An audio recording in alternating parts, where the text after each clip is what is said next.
Cobaan 1, 2, 3. Cobaan 1, 2, 3. Baik, insyaAllah kita mula dengan Ummul Quran Al-Fatihah. A'udzubillahi minasyaitonirrajim. Bismillahirrahmanirrahim. Alhamdulillahirabbil alamin arrahmanir rahim maliki yaumiddin. Iyyaka na'budu wa iyyaka nasta'in. Ihdinas siratal mustaqim. Siratal ladzina an'amta 'alaihim ghairil maghdubi 'alaihim. Baik, insyaAllah kita mula dengan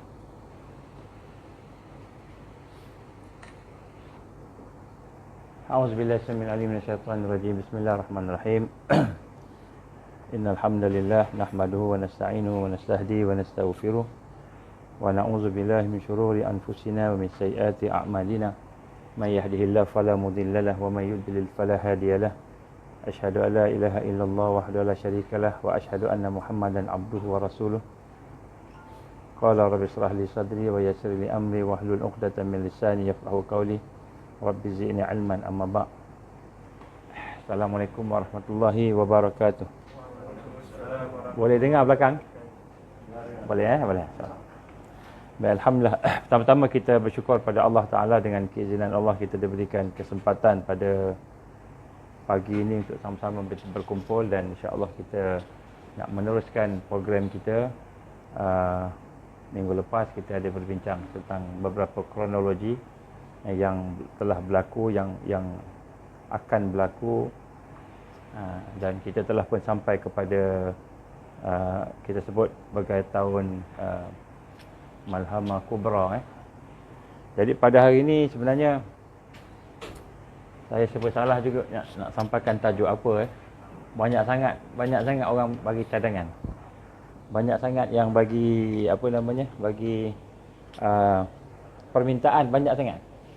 Tajuk ni. Jadi saya pun rasa macam susah juga nak penuhi semua. Tapi mungkin untuk memulakan pada pagi ini saya cadang saya akan cuba rangkumkan kronologi sampai ke hari ini dan saya akan cerita agenda yang mereka cadang nak buat dalam masa terdekat. Terdekat ni maknanya dalam masa besok. Besok. Baik. Sebenarnya saya telah pun jadi saya minta kalau boleh ambil nota. Kalau boleh rakam sebab banyak yang saya nak sebut ni benda yang fakta banyak sangat. Dan saya tidak ada whiteboard nak ni tak ada projector, saya tak guna projector. Jadi kita kena fokus sikitlah fokus. Sebab apa yang saya nak sama-sama sampaikan pada tuan-tuan, puan-puan dan saudara-saudara sekalian bahawa apakah dia sebenarnya perancangan mereka. Apakah perancangan mereka pada abad 21 dan dia punya kesan pada kita. Ini yang saya akan ceritakan apa yang ada pada yang telah mereka tulis, yang telah mereka rancang. Saya mulakan dengan kita sama-sama beristighfar pada Allah. Astaghfirullahalazim. Kita mohon keampunan kepada Allah Taala kerana kita nak merasakan bahawa barakah yang paling penting sekali dalam amalan kita. Kerana barakah ni mungkin kita buat sikit, tetapi yang kita buat itu akan mendapat satu kekuatan. Allah beri satu kekuatan. Selawat dan salam kepada Rasulullah sallallahu alaihi wasallam. Kita panjatkan, kita sampaikan, kita perdalamkan supaya mudah-mudahan kita akan dapat mengikuti, mencontohi baginda Rasul sallallahu alaihi wasallam. Kita mulakan dengan ayat Allah. A'udzubillahi minasyaitonirrajim. Wa jaa'a rajul min aqsal Madinah yas'a qala ya Musa innal mala'ul ya'tamiru nabika liyaqtuluka fakhruj inni laka minal nasihin. Sadaqallahul azim. Allah berfirman dalam surah Al-Qasas ayat 20. Saya mulakan ayat ini, walaupun ayat ini pernah saya sebut pada sebelum ini. Sebab ayat ini adalah asas kepada perbincangan yang bersangkut paut dengan pakatan jahat. Pakatan jahat ada, tapi ramai orang tak mahu terima. Mungkin 80%, 70% tak nak terima. Tak nak merasakan bahawa tak ada apa-apa, semua okey je, baik je. Kan? Allah berfirman dalam surah Al-Qasas ini, Allah gambarkan kepada kita, dan datanglah dari seorang laki-laki dari hujung bandar. Waja'a rajulun fi aqsal Madinah. Datang seorang laki-laki daripada hujung kampung, daripada kampung. Maknanya keadaan yang jauh daripada kesibukan huru-hara bandar. Ke bandar dengan berlari. Yas'a, dia dengan segera, tergesa-gesa, berlari. Maknanya benda ni penting. Yang dia nak sampaikan ni penting. Apakah yang penting itu? Qala ya Musa. Dia berkata, wahai Musa, sesungguhnya al-mala, ataupun dia kata penguasa, pegawai-pegawai kerajaan Fir'aun, dimaksudkan kerajaan Fir'aun, sedang melakukan atau mengadakan pakatan jahat terhadap kamu. Jadi mereka sedang mengadakan perkataan jahat terhadap kamu, maka mereka mahu membunuh kamu. Oleh itu pergilah. Pergilah dari sini, dan sesungguhnya aku adalah pemberi nasihat yang ikhlas kepada kamu. Dan daripada ayat ini Allah gambar kepada kita bahawa kita kena sensitif dengan pakatan jahat. Kerana apa? Pakatan jahat ini perancangan dia untuk nak membunuh umat, membunuh Islam, membunuh iman. Dan kita nak kena berhati-hati di dalam kehidupan kita berkenaan dengan kewujudan musuh. Kita dah bincang panjang lah yang lepas.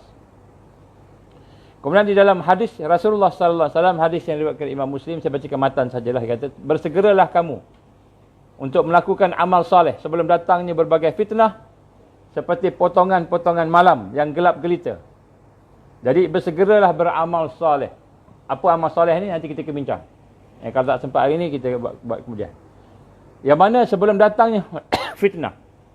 Apa fitnah? Fitnah itu adalah merupakan ujian-ujian, cobaan-cobaan. So saya tanya tu, apa berita terbaru kan? Bismillahirrahmanirrahim. Apa berita terbaru sekarang? Kalau kita kata berita terbaru di UAE UAE tu jauh sangat, dekat sini ni. Kat Malaysia ni. Kita tak tahu mungkin besok kita akan dengar dia punya berita dia. Bersegeralah kamu sekalian akan melakukan amal soleh sebelum datangnya berbagai fitnah yang potongan-potongannya seperti potongan malam gelap gelita. Maknanya fitnah ni kita tak perasan, tak nampak. Ataupun dia gelap, kita tak tahu. Pada waktu pagi seorang masih beriman, tetapi pada waktu petang dia telah menjadi seorang kafir. Ataupun pada waktu petang dia seorang yang beriman, kemudian pada waktu pagi dia menjadi seorang yang kafir. Jadi berhati-hatilah, bersegera amal. Perintah Rasul, kita dengar apa yang kita nak dengar ni bukan untuk kita seronok-seronok je, ataupun untuk kita dapatkan ilmu je, bincang-bincang, tapi untuk kita merancang, melaksanakan amalan. Ini daripada Rasulullah SAW. Dan sebaik-baik manusia dalam hadis yang lain, riwayat Imam Hakim, sebaik-baik manusia di zaman fitnah. Zaman fitnah ni zaman sekarang, zaman ujian. Saya akan ceritakan sikit ujian pada hari ini. InsyaAllah mudah-mudahan kita bukan bertambah takut tapi bertambah kuat. Saya bimbang bertambah takut je kan. Dia kata pada zaman fitnah ini sebaik-baik manusia ialah yang memegang tali kudanya menghadapi musuh-musuh Allah. Maknanya yang pertama sekali, yang sebaik-baik manusia yang berhadapan dengan zaman fitnah ni dia bukan orang yang lari. Dia bukan orang yang takut, tapi orang yang berhadapan dengan fitnah itu. Orang yang menjadikan fitnah itu sebagai jalan untuk dia dekat lagi dengan Allah. Sebagai jalan untuk dia mendapatkan Jannatul Firdaus. Sebagai jalan untuk dia membina kekuatan diri dia, keluarga dia, masyarakat. Jadi Nabi menggambarkan dalam hadis ini bahawa sebaik-baik manusia, khairun nas fil fitan, sebaik-baik manusia pada ketika mana fitnah, ar-rajul yang memegang tali kuda berhadapan dengan musuh-musuh Allah. Dia menakutkan musuh Allah atau musuh Allah cuba menakutkan dia. Maka dia menakutkan musuh Allah. Kita dengar salah seorang kawan kita bike preacher. Pernah bike preacher? Kawan kita lah juga kan.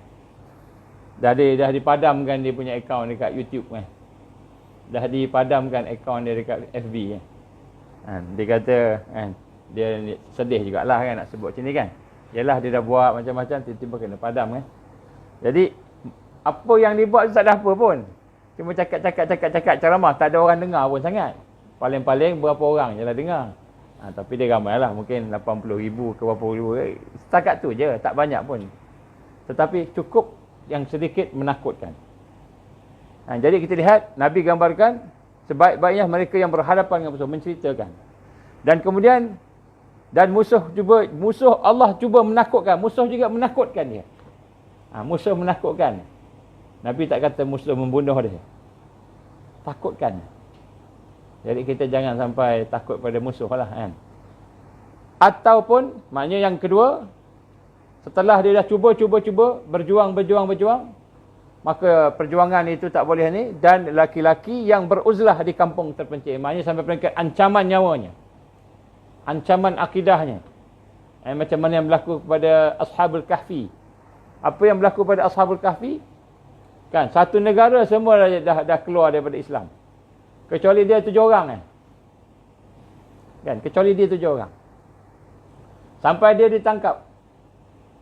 Berdebat dengan raja. Dia berdebat dengan raja, berhujah. Nak mengatakan Allah ni Tuhan yang sebenar. Islam ni agama yang sebenar. Akhirnya raja tak boleh nak lawan. Raja bagi kata dua. Besok kamu tak masuk agama kami, tak bersama agama kami, maka kamu akan dibunuh. Itu peringkat sampai peringkat nak dibunuh. Biar malam tu dia bincang-bincang, dia kata kalau kita mati pun, dia kata kalau kita tinggal kita matilah, kata. Maka dia mencari tempat persembunyian. Dia mencari tempat persembunyian bukan sebab dia takut. Bukan sebab takut mati. Kerana dia dah duduk situ lama dah berdebat pun. Tapi dia mencari tempat persembunyian supaya dia boleh menjamin kelangsungan dakwah. Kelangsungan perjuangan. Supaya perjuangan itu berterusan. Jadi Allah izin berlaku pada mereka, dia ditidurkan sampai 300 hari ataupun 300 tahun ataupun 309 tahun. 300 tahun atau 309 tahun. Jadi dia ada dua. Sebenarnya Nabi Allah gambarkan 300 tahun tu yang menggambarkan tahun Masihi, kiraan matahari, 309 kiraan bulan. Tu adalah ulama yang mentafsirkan.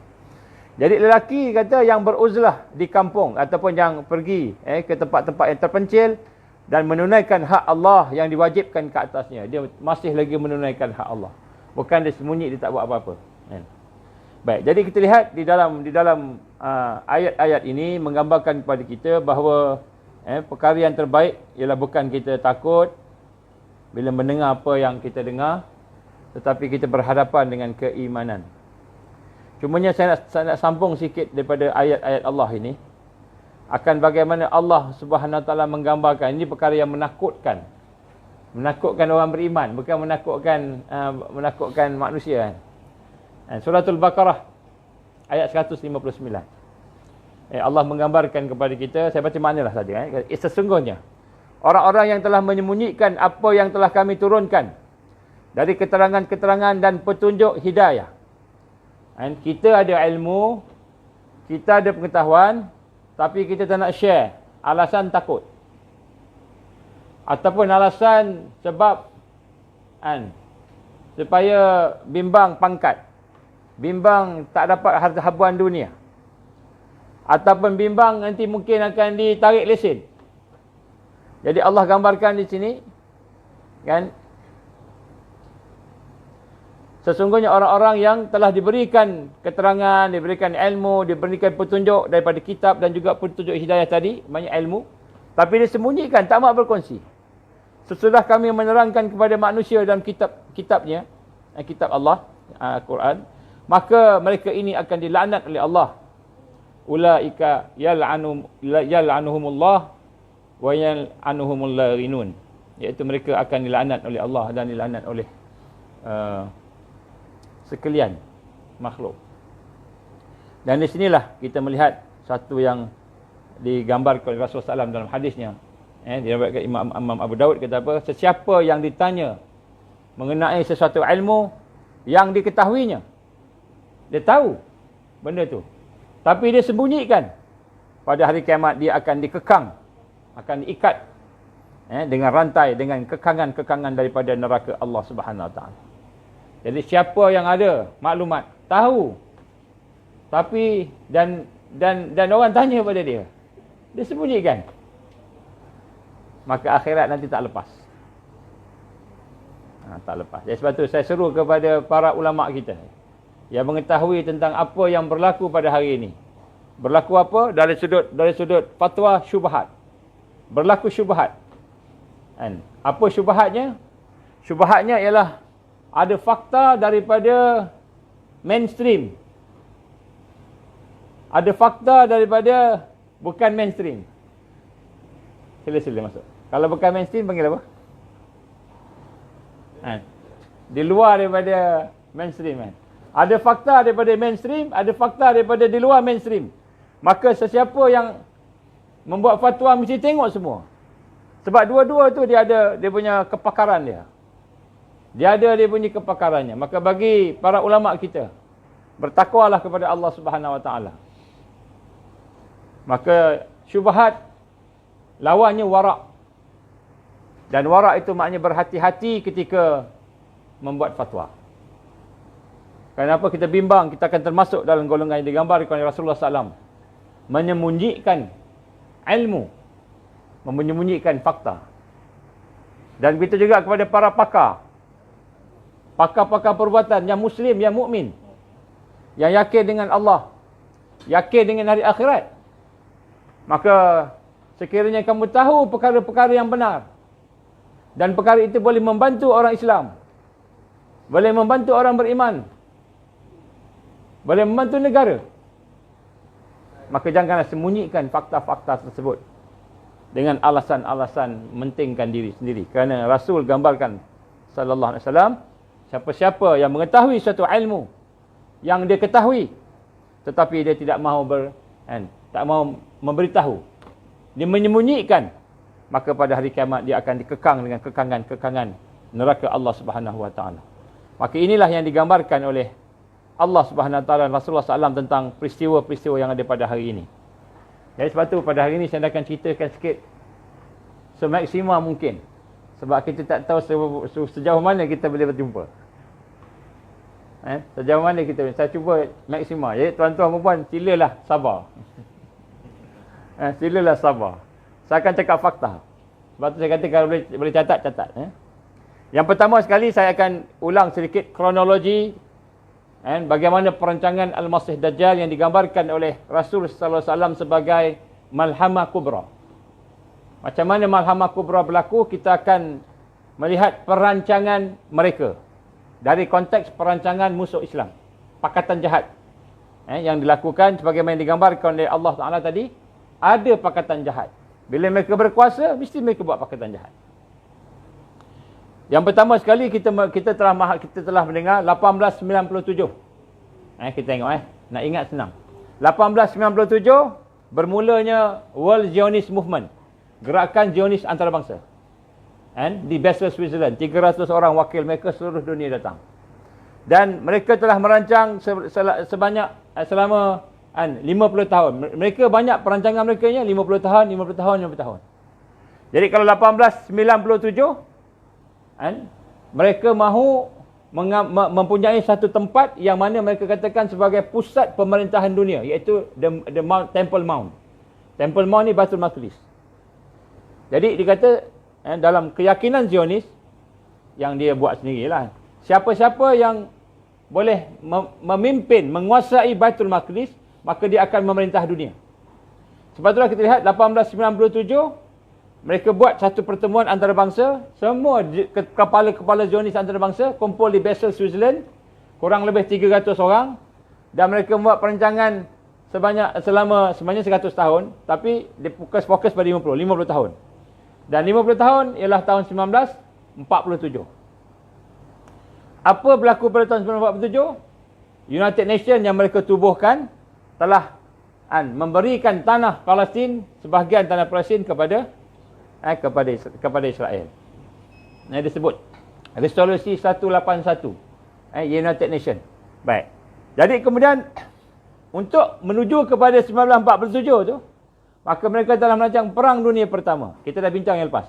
Saya cuma ulang sikit. 1914, Perang Dunia Pertama berlaku sehingga 1918. Perang Dunia Pertama. Kan? Macam mana Perang Dunia Pertama tu boleh berlaku? Kita boleh baca sendirilah. Saya cuma bagi ni supaya tuan-tuan boleh, kalau saya pergi detail sangat tak sempat nak habis. 1914 berlaku Perang Dunia Pertama. Kemudian selepas itu, lepas Perang Dunia Pertama, tengah perang tu dibuat. Jadi sebab tu tuan-tuan dan puan saya sebut dalam penyampaian saya di siri yang terakhir malam yang lepas. Kita sibuk dengan COVID-19, kita sibuk dengan vaksin, sibuk dengan, tak lama lagi sibuk dengan ekonomi, tak lama lagi sibuk dengan food security. Tu food security. Masalah makanan, tak lama lagi lah, tak lama, mungkin besok mungkin besok. Tak lama lagi akan ada masalah dari sudut cuaca. Kita sibuk. Rupanya dia nak buat istana dia, Haikal Sulaiman. Jadi begitu jugalah. Mereka menyibukkan dunia dengan peperangan 1914, 1918, World War I. Maka 1917, perang tak habis lagi.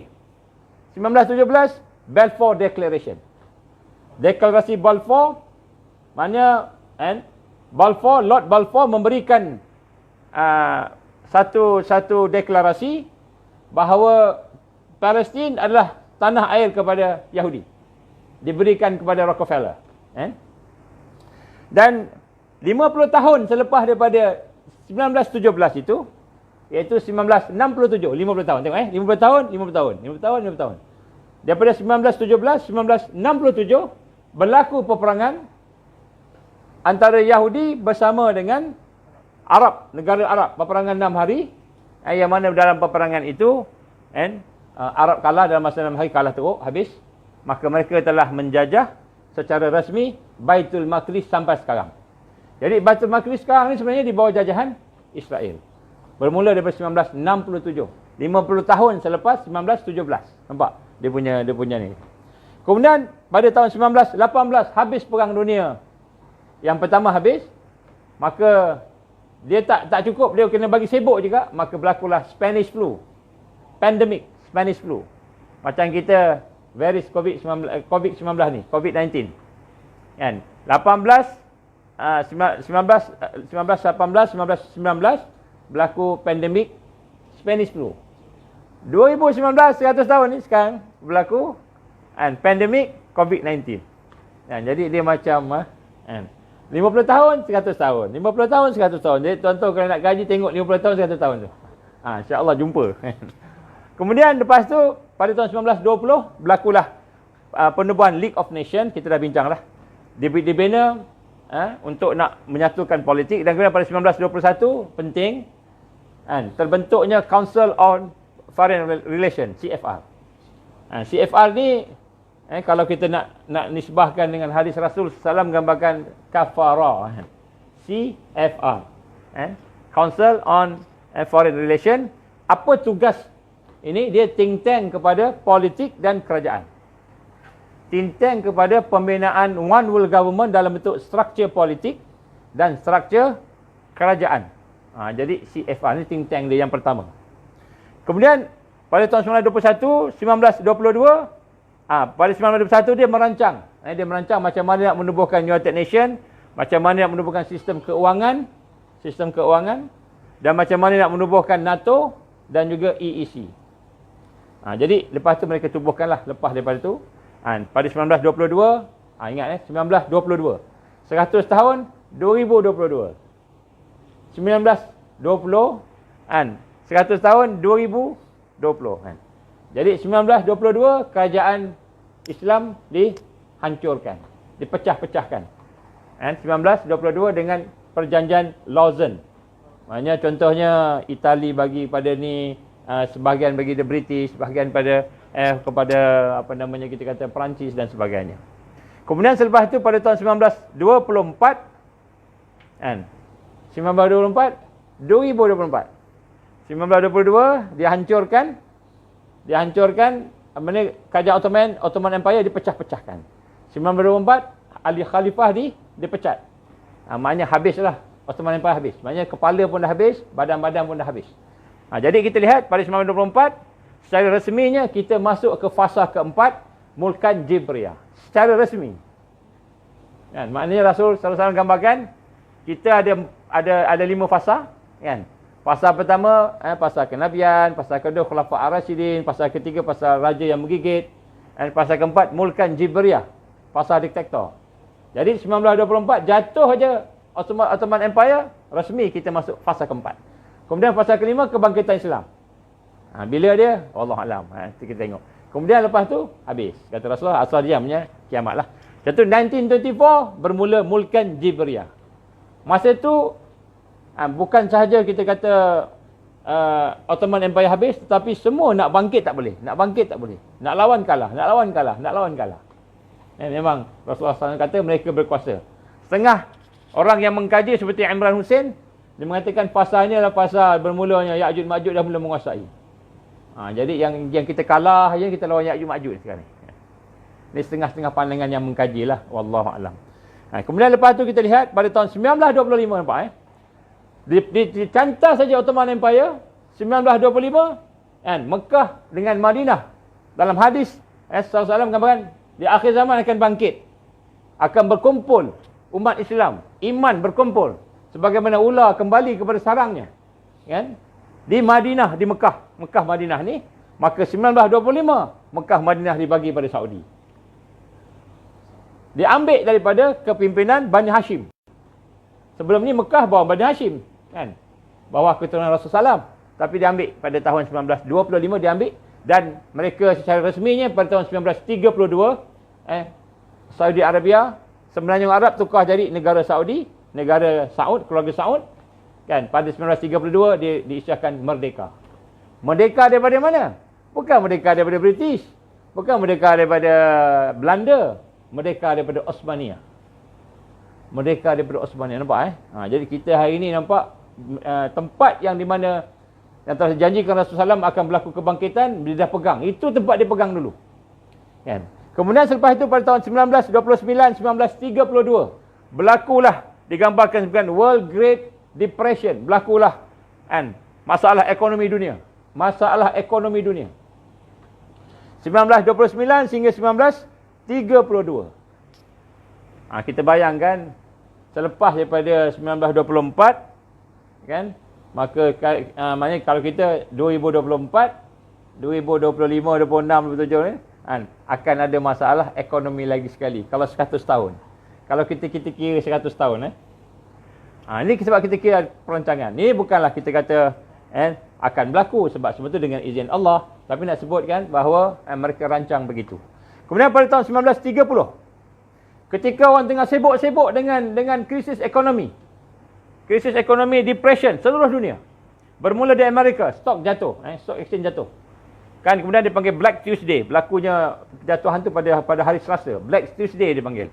Kemudian lepas tu berlaku orang semua teruk sebagainya, maka pada tahun 1930 mereka masa tengah sibuk-sibuk tu, mereka buat satu perkumpulan perancangan 100 tahun. 1930 100 tahun 2030. Jadi 1930, 2030 ni dia dah rancang dah secara umum lah, secara general. Dia rancang setelah jatuhnya kerajaan Osmania jatuh, maka dia rancang untuk nak membina kerajaan dia. Kerajaan dia. One World Government. One World Government. Agak-agak One World Government ni siapa? Agak-agak siapa? Tak apa dengar. Dengar ke? Agak-agak siapa One World Government ni? Siapa lagi yang nak menguasai dunia? Kalau tidak iblis. Siapa lagi yang nak kuasai dunia kalau tidak iblis melalui Al-Masih Dajjal? Jadi maknanya mereka rancang pada tahun 2030, ni perancangan mereka saya sebut. Sekali saya sebut dia punya fakta dia. Ini dia punya kronologi dulu. 2030 mereka rancang Dajjal akan kuasa dunia. Tak ada orang dah boleh nak lawan dia. Nak jumpa ni pun bukan saja setakat sains-sains ambil temperature semua macam ni, kan? Nak jumpa ni pun kena ada kelulusan. Kelulusan apa? Kelulusan untuk bercakap, untuk datang. Nanti saya sebut nanti. Sekejap lagi tuan-tuan tengok. Ini bukan nak menakutkan tapi ini saya cerita perancangan dia. Tak semestinya jadi. Perancangan dia tak semestinya jadi, kan? Tapi mereka rancang begitulah, kan? Boleh dengar belakang? Boleh rapat lagi kalau kata kat sana, kan?